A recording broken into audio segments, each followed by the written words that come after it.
I think we're having a bit of a break from covering the year 2005. We got a big old whack of content done on that now. So in this video I'm going back to one of my favourite games of all time, Dungeon Keeper 2. It's a game that I like so much, I gave it my Game of the Year award in 2017. It's also a game that ends on a sad story, as although it is lazy journalism to just say EA bad, holy hell did they do a number here. It wasn't bad enough to just murder this series, no, they made sure to burn down the studio before going back to take a giant piss on the graves of both. But I digress. So firstly, why Dungeon Keeper 2 rather than Dungeon Keeper 1? Well, there were many differences in DK2 from DK1, and a lot of people do prefer the first one, as in their words, it's faster.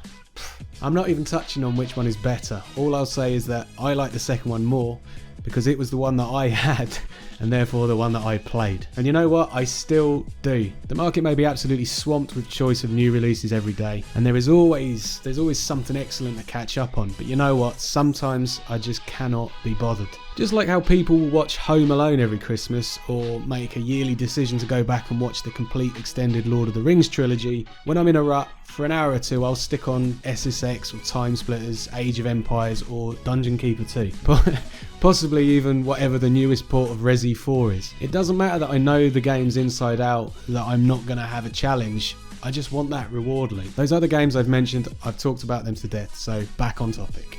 Dungeon Keeper 2 is a brilliant game from Bullfrog from the year 1999. The loose plot: the overworld, Harmonia, has been continually attacked by underworld dungeon keepers. Wizards have managed to lock these keepers downstairs by creating 20 portal gems and having them guarded by 20 guardians. So 20 gems, 20 levels. The gems mean that the good guys can enter the underworld, but the baddies cannot do the opposite and are forced to defend. Horny, who's the big devil guy off the box, he thinks he can claim all of the gems and get upstairs, so enlists the help of the player to defeat all the guardians. That's basically it.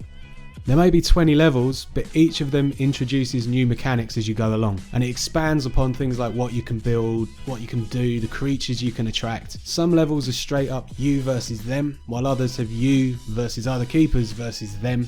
There's specific goals such as race against the clock, or like hit 3 target heroes before they can escape. Other ones you can take as long as you want, expanding, getting everything ready just right before just picking everyone up, dropping them all in one go at the door of the enemy.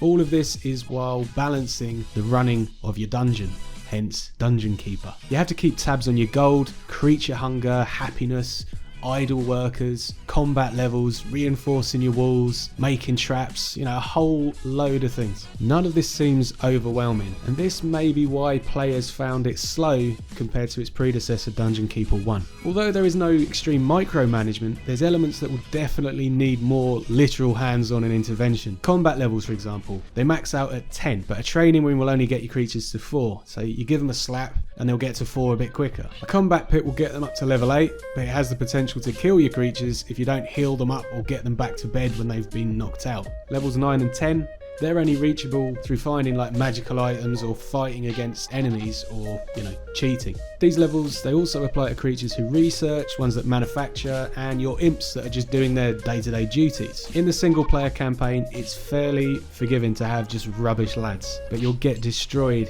if you are playing multiplayer or skirmish. Another fun thing you can do is to possess any one of your creatures and go on a bit of a wander to reveal more of the map that your overview you won't get. You can also fight like this, and you can cheese the game by destroying stuff your AI creatures would either run past or just get killed by. I wouldn't say it was surprising, but there is a lot of depth to the single player. But if you just want to build a nice, massive base with no threats of incoming heroes, then the My Pet Dungeon mode is also there for you. You treat it like a big sandbox to make what you want within the confines of the land. It's fun for a bit, and then it isn't. Also, there were mini games like mini golf with a boulder and duck shooting with a bow and arrow, which made use of the engine, and while not being particularly good, was still part of the total package. Dungeon Keeper 2 was created on the skeleton of Dungeon Keeper 1, which was itself initially designed by Peter Molyneux.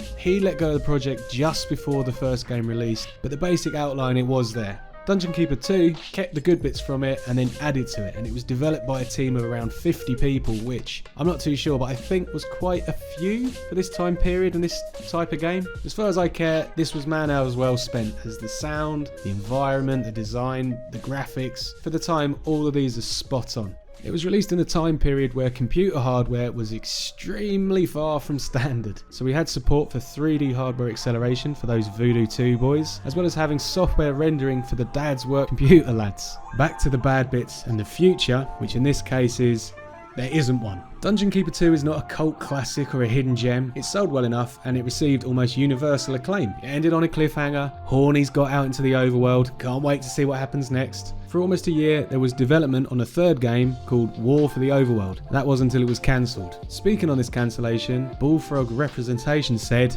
"A third episode of the Dungeon Keeper saga was underway, but opportunities to develop new intellectual properties on new platforms such as PlayStation 2 have meant that DK3 has been put on hold. There are currently no plans for another Dungeon Keeper game, however it remains an important franchise and there may be opportunities for us to pursue that direction in the future." If you want to know what those opportunities were, they were Lord of the Rings and Harry Potter games. So, big potential money makers, and I can completely understand a decision being made with the head over the heart. But then Bullfrog, it was absorbed into EA completely, and therefore effectively closed less than a year later. Just another dead soldier for EA. You jump forward to 2014, and EA did what EA does, and they squeezed out the microtransaction filled dirge that was the Dungeon Keeper mobile game. I am not going to give any more time to that other than saying, I hate it. I hate it.